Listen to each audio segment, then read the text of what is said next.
So tonight, if you agree with me, I will focus on Deleuze, and during the discussion we can, of course, address all the questions you want to connect with these questions. So everything I'm going to say will be, first of all, a tribute to Gilles Deleuze, to his work. That is, first of all, a sign of an old and lasting admiration, respect and friendship. I would like to remark before I start to refer to difference and repetition.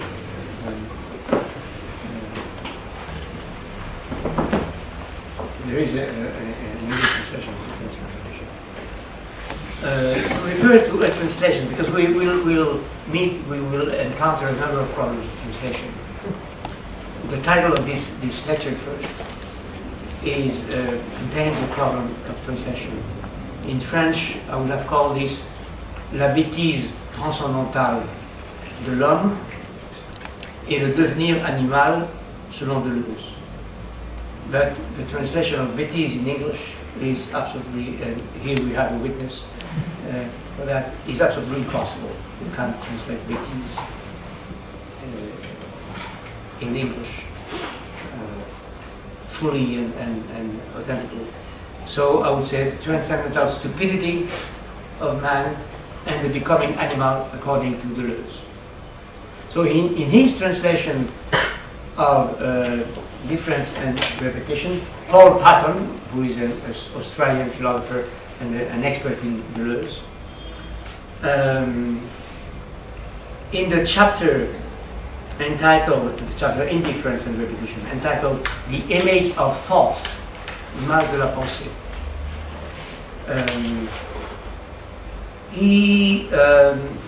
Paul Patton is very vigilant in his translation because everything will turn today around a French word, a French lexicon that I consider untranslatable, as I said, bête, bêtise, and for reasons we could unfold for hours.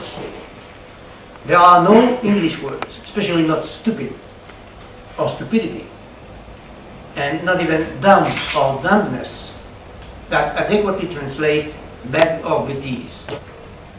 Even within the borders of the French idiom, there is no stable semantic context that could univocally guarantee a safe translation from one pragmatic use of bête or bêtise in a given context into another one.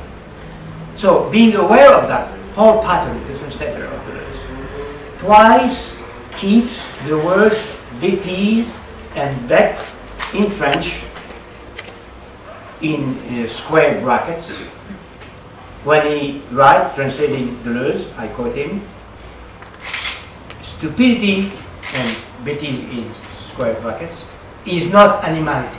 La bêtise n'est pas l'animalité. Bête ne veut pas dire animal. So stupidity is not animality. And Paul Patton quotes the French word because he understands it's not a full and sufficient translation. Stupidity is not the best translation of it. Stupidity, bêtise, is not animality. The animal, in he goes on, is protected by specific forms which prevent it from being bête, stupid. The animal is protected by specific forms which prevent it from being bête. So l'animal n'est jamais bête. Bête se dit seulement de l'homme. It's only man can be bête, stupid, never the animal. And Deleuze himself put the word bête within quotation marks. Of course, having put the word in square brackets, Paul Patton then uses the word stupidity without mentioning all the time bêtise again. The reader having been warned once and for all that stupidity is supposed to translate bêtise, there will be no further harm. And this will be the case, for instance, for the major question Deleuze asked, which is, I quote first the French text, comment la bêtise et non l'erreur est-elle possible? Comment la bêtise et non l'erreur est-elle possible? How is stupidity, not error, possible? And this will be then my point of departure. Comment la bêtise est-elle possible? Et non l'erreur. La bêtise n'est pas l'erreur. I'm now going to select some pieces of the seminar I mentioned on the beast and the sovereign. Although I'll have, of course, to skip many developments for a lot of time. Beyond sexual difference, the article in French, la, le, la bête et le souverain. In French, we say la bête et le souverain, the beast, the sovereign, very well indicates that it has to do with common names, common nouns, such that it does not have to do with adjectives or attributes. La bête et le souverain, la bêtise et la souveraineté, ou être bête et être souverain, mais la bête et le souverain. And the distinction is all the more critical in that it recalls two pieces of evidence, probably linked to the idiomatic use of the French language. One would never say of la bête that it is bête or bestial. A French speaker will never say la bête est l'animal est bête ou la bête est bête ou est bestial. Seul l'homme peut être bête ou bestial. Only man can be bête or bestial. So, the adjective, the attribute, bête, bestial, stupid, dumb, is never appropriate to the animal or the beast. So, bêtise is proper to man. Quel est le propre de l'homme? La bêtise. La bêtise est le propre de l'homme. Est un des propres de l'homme. Or, to the sovereign as man. So the sovereign may be bête. And we have a number of examples today in history. How bête the head of state may be. Later on, I'll come back to Deleuze's text in Difference and Repetition on the subject precisely of bêtise as essential to or appropriate to man.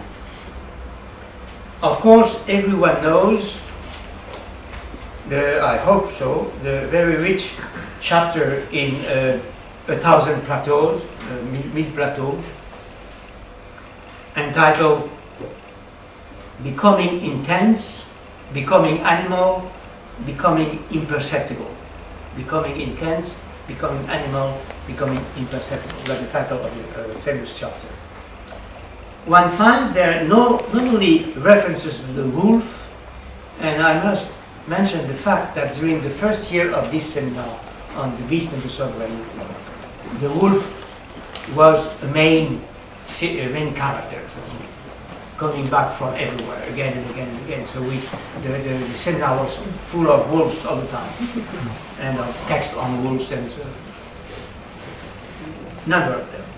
So not only there are references to the wolf in Deleuze's chapter, and the wolf man, the man whom the wolves look like, but also references to the werewolf, le loup-garou in French, the werewolf, and to the phenomenon of children wolf, wolf children, louveteaux, and the becoming whale of Ahab in Moby Dick. One finds there too, among the 1,000 Plateaux, many other things. The question of taxonomy, classification, the question of animal figures, and in passing, Deleuze notes psychoanalysis.